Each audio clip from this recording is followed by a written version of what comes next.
The Gospel of Mark, chapter 9.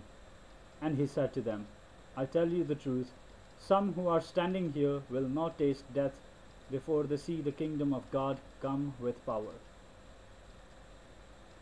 After 6 days, Jesus took Peter, James, and John with him and led them up a high mountain, where they were all alone. There he was transfigured before them. His clothes became dazzling white, whiter than anyone in the world could bleach them. And there appeared before them Elijah and Moses, who were talking with Jesus.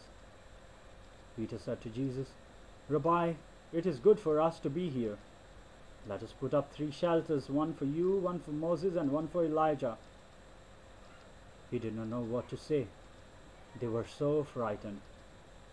Then a cloud appeared and enveloped them, and a voice came from the cloud. This is my son, whom I love. Listen to him. Suddenly, when they looked around, they no longer saw anyone with them except Jesus. As they were coming down the mountain, Jesus gave them orders not to tell anyone what they had seen until the Son of Man had risen from the dead. They kept the matters to themselves, discussing what rising from the dead meant. And they asked him, Why do the teachers of the law say that Elijah must come first? Jesus replied, To be sure, Elijah does come first and restores all things. Why then is it written that the Son of Man must suffer much and be rejected? But I tell you, Elijah has come, and they have done to him everything they wished, just as it is written about him. When they came to the other disciples, they saw a large crowd around them, and the teachers of the law arguing with them. As soon as all the people saw Jesus, they were overwhelmed with wonder and ran to greet him. What are you arguing with them about? He asked.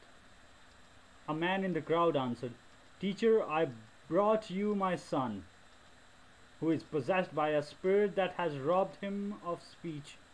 Whenever it seizes him, it throws him to the ground. He foams at the mouth, gnashes his teeth, and becomes rigid.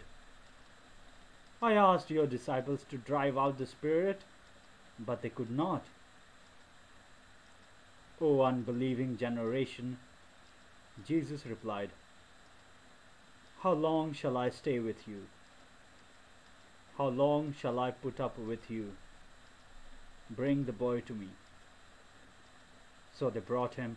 When the spirit saw Jesus, it immediately threw the boy into a convulsion. He fell to the ground and rolled around, foaming at the mouth. Jesus asked the boy's father, How long has he been like this? From childhood, he answered. It has often thrown him into fire or water to kill him. But if you can do anything, take pity on us and help us. If you can, said Jesus, everything is possible for him who believes. Immediately the boy's father exclaimed, I do believe. Help me overcome my unbelief.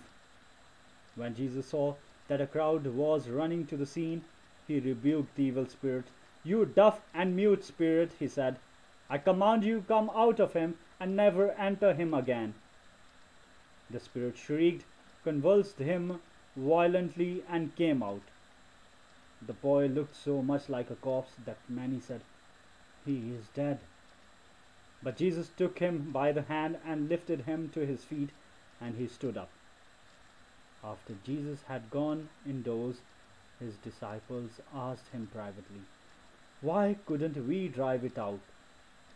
He replied, This kind can come out only by prayer.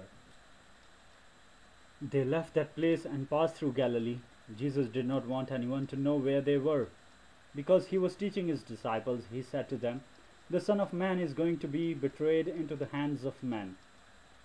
They will kill him, and after 3 days he will rise. But they did not understand what he meant, and were afraid to ask him about it. They came to Capernaum. When he was in the house, he asked them, What were you arguing about on the road? But they kept quiet, because on the way they had argued about who was the greatest. Sitting down, Jesus called the 12 and said, "If anyone wants to be first, he must be the very last and the servant of all." He took a little child and had him stand among them. Taking him in his arms, he said to them, "Whoever welcomes one of these little children in my name welcomes me, and whoever welcomes me does not welcome me, but the one who sent me." "Teacher," said John, "we saw a man driving out demons in your name, and we told him to stop, because he was not one of us." "Do not stop him," Jesus said. "No one who does a miracle in my name can in the next moment say anything bad about me. For whoever is not against us is for us. I tell you the truth, anyone who gives you a cup of water in my name because you belong to Christ will certainly not lose his reward. And if anyone causes one of these little ones who believe in me to sin, it would be better for him to be thrown into the sea with a large millstone tied around his neck. If your hand causes you to sin, cut it off. It is better for you to enter life maimed than with two hands to go into hell, where the fire never goes out. And if your foot causes you to sin, cut it off. It is better for you to enter life crippled than to have 2 feet and be thrown into hell. And if your eye causes you to sin, pluck it out. It is better for you to enter the kingdom of God with 1 eye than to have 2 eyes and be thrown into hell, where their worm does not die, and the fire is not quenched. Every one will be salted with fire. Salt is good, but if it loses its saltiness, how can you make it salty again? Have salt in yourselves and be at peace with each other.